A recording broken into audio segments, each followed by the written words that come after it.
villi, we also have the cerebral sinus fluid in the subarachnoid space. And the cerebral spinal fluid came from the blood supply at the choroid plexus. So from the veins on the surface of the heart, one of the major ways of returning this blood back to the cardiovascular system is via the dural sinuses. And the dural sinuses are not true blood vessels. They're a separation, a split in the dura mater. And so the cerebral spinal fluid will go into the dural sinuses via arachnoid villi. Yes. And the veins from the surface of the brain will also empty into the dural sinuses. All right? So we're going to start with that, the combined cerebral spinal fluid and the dural sinuses. If you're unclear on that, you can find it in the chapter on the brain. There's little diagrams that show that. And so we have, it's not as complicated as the cerebral arteries, but we have a series of vessels within the dura mater that are carrying this fluid back. So in the model that we have here, this is showing the fault cerebri that's located between the two cerebral hemispheres in the longitudinal fissure. And so at the top of that, we have an arc forming within the dura mater. And this is identified as the superior sagittal sinus.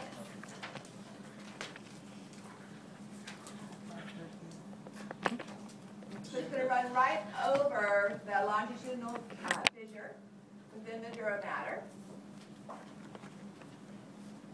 And you can see it in our head models here as this blue space right here. Okay, so that's the superior sagittal sinus.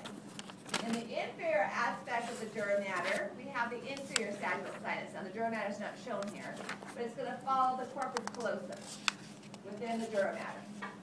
So again, on this model, you can see it right here as the inferior sagittal sinus.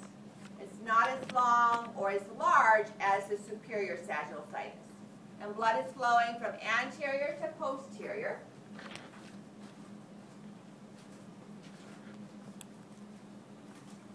So that's the inferior sagittal sinus. Remember, these are not veins per se, but are spaces within the dura mater. The inferior sagittal sinus reaches the posterior aspect of the skull along the occipital bone. And so connecting these two is the straight sinus. Each of these is a single vessel.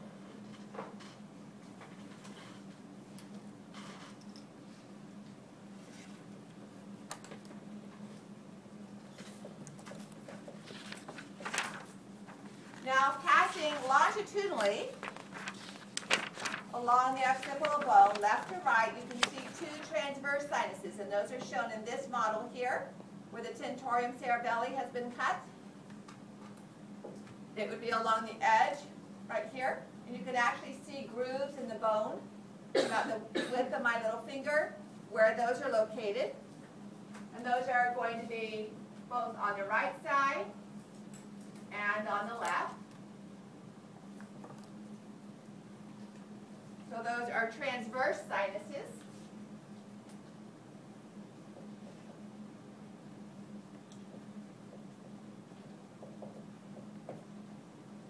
And then each transverse sinus is going to make a double S or a sigmoidal curve down the temporal bone to get to the jugular foramen. And again, those grooves are present in the bone.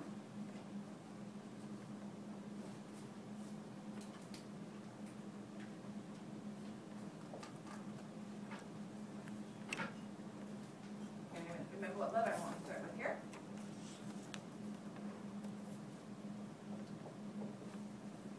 Six-point sinus.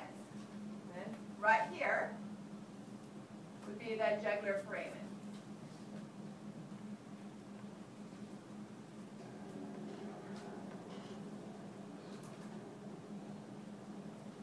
And at that point is the vessel that is the internal jugular vein. So the internal jugular vein begins at the jugular foramen.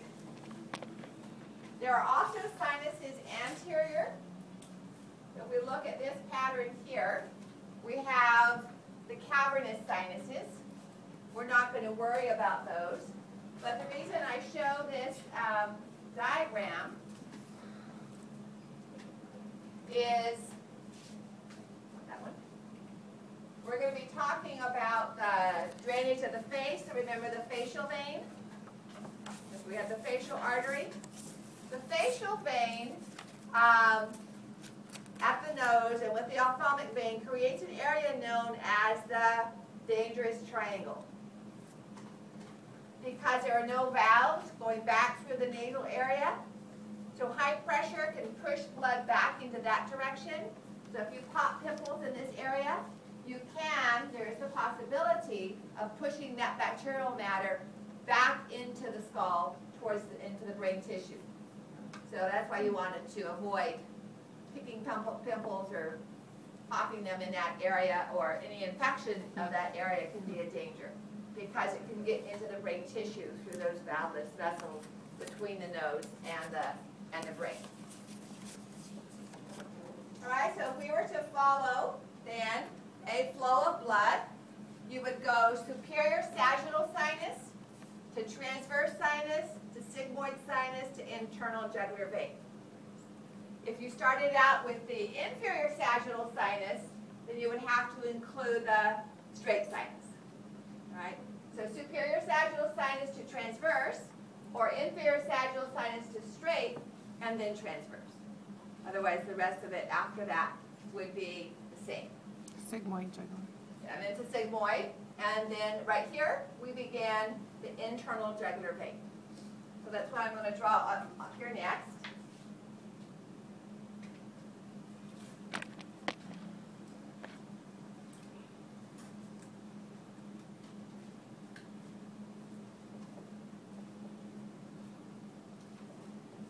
The internal jugular vein is quite large, and it's protected by the muscles of your neck.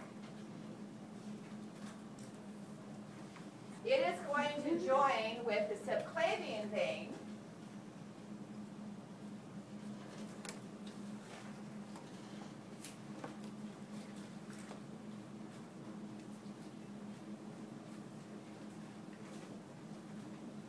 to form the brachiocephalic vein.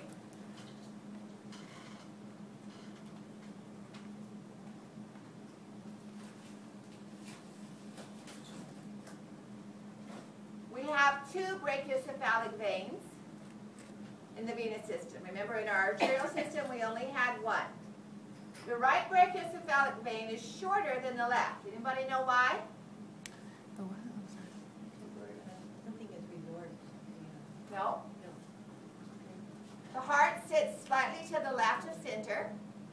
So the right side of the heart is almost directly in the center. So right brachiocephalic vein doesn't have very far to go. Left brachiocephalic vein has to come all the way over to the right side of the heart. So it's going to have farther to travel as it does so. Because we're going to bring it from here. Here's going to be our left internal jugular.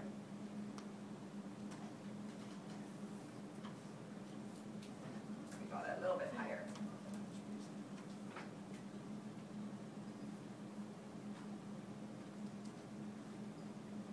So those are both internal jugulars.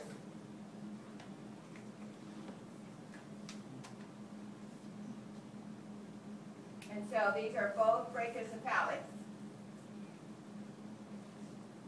And the two brachiocephalic veins join together to form the superior vena cava. The superior vena cava is not draining into the middle of the heart, it's draining into the right atrium. So that's why the left brachiocephalic vein has to travel over to the far side of the right atrium, so it becomes a longer vessel.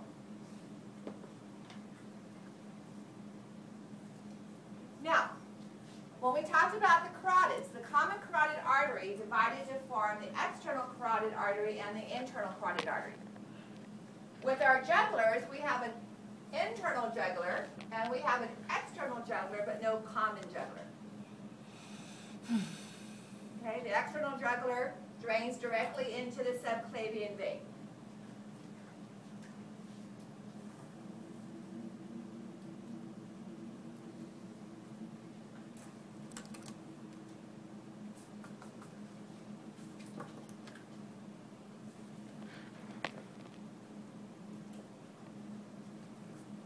It is superficial. If we look on our head models, you cannot see the internal jugular, but you can see the external jugular here, superficial to the sternocleidomastoid. And then the skin would be right over that.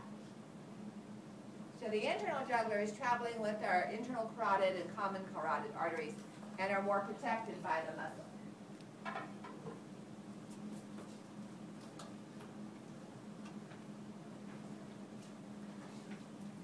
The external jugular is going to receive the occipital vein. Remember the occipital artery came off of the external carotid. So occipital vein will join into the external jugular.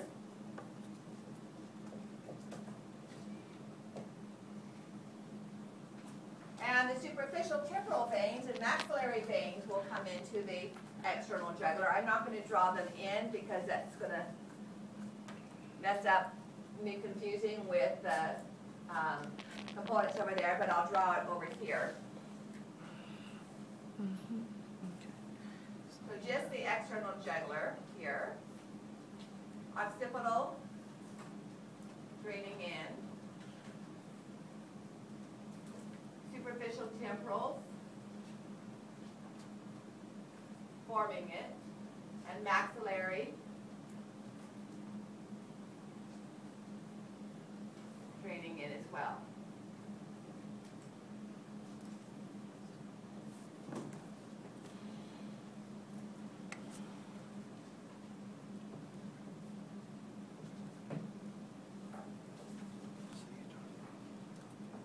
And we would have our superior thyroid coming up. Notice what I have missing. Which one is missing? Facial. Facial. Facial primarily drains into internal jugular. All right, so if I put internal jugular over here,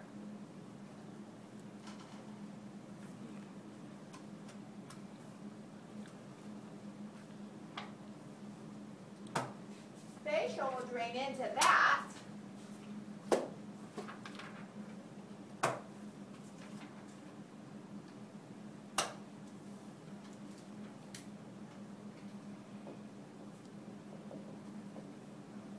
But it does have a little connection that will allow it to connect to one more. That will allow it to connect to external jugular. And that is known as the retromandibular vein, because it's seen behind the mandible. Retro. I can't even draw that. So the external jugular is very similar in the vessels it receives to external carotid, except for the facial pathway.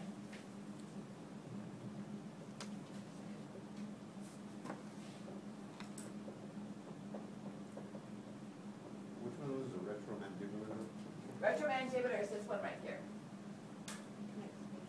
So connecting facial to external jugular. So the main pattern of facial is draining into internal, but the connection between facial and external is retromandibular. On the model, it's hard to see, but it's this little blue line right here running along the jaw.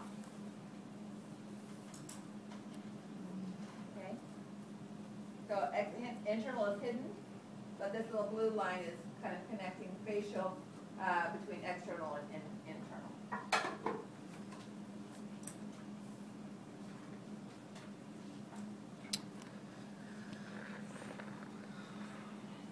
So if I were to say trace a drop of blood from the face to the heart, The primary pattern would be facial vein to internal jugular to brachiocephalic to superior vena cava. It's easy.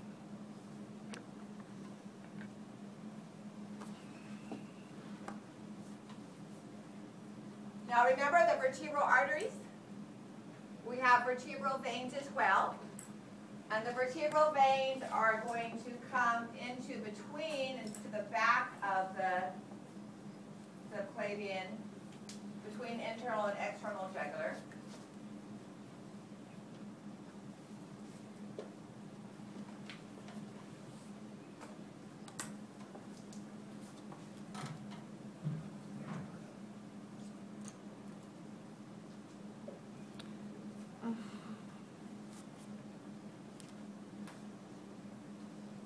So a lecture type question, the brachiocephalic vein is formed by the union of which of the following? An arterial question, the brachial artery divides to form which of the following? So the brachiocephalic trunk divides to form the common carotid and the subclavian. The brachiocephalic vein is formed by the union of the subclavian and the internal jugular. Wait, say that again? The brachiocephalic vein is formed by the union of the subclavian and the internal jugular. So here's internal jugular, here's subclavian, that's the beginning of brachiocephalic. External jugular drains into subclavian. Yes? So the vertebral does not? The vertebral does as well, So but it doesn't, it's not part of the union. Okay, that's what I'm asking. Yeah, external jugular vertebral artery drain into the subclavian, but the brachiocephalic vein is formed by the union of internal jugular and subclavian. You wouldn't say it comes from a superior vena cava? No, it's going into. Okay. Remember, it's vein, so the blood flow is draining into. So, if you're tracing drop of blood down the external jugular, you would say, so say the superficial temporal vein to the external jugular vein to the subclavian, and then to brachiocephalic. If you're going internal jugular, you leave subclavian out. It would be internal jugular to brachiocephalic. The blood that's in the internal jugular doesn't go into the subclavian. It joins the subclavian to go into superior vena cava. So now let's follow the blood from the upper extremity to the heart.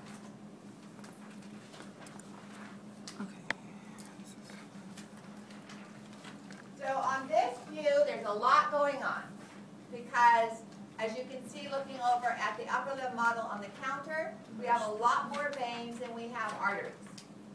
We do have deep veins that travel with the arteries and carry the same name as the arteries. So we had a radial artery, we have a radial vein. We have an axillary artery, we have an axillary vein. Okay? However, we do have superficial veins. All you have to do is look at your own body, and you have superficial veins that you can see just below the skin. Many of them don't even have names. They're called communicating veins or venous communicantes, and they're going to be variable in every person. But we do have names for a few of them. So we're going to learn 2 superficial veins in the lower limb and 4 in the upper limb. Okay, 2 major ones and 2 communicating ones. So I need more space than I have there on the board.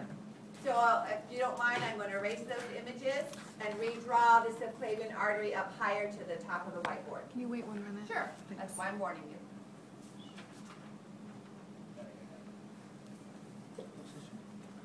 Those superficial temporal is more than one branch. There's usually 2 or 3 that join together. Yeah. So the most.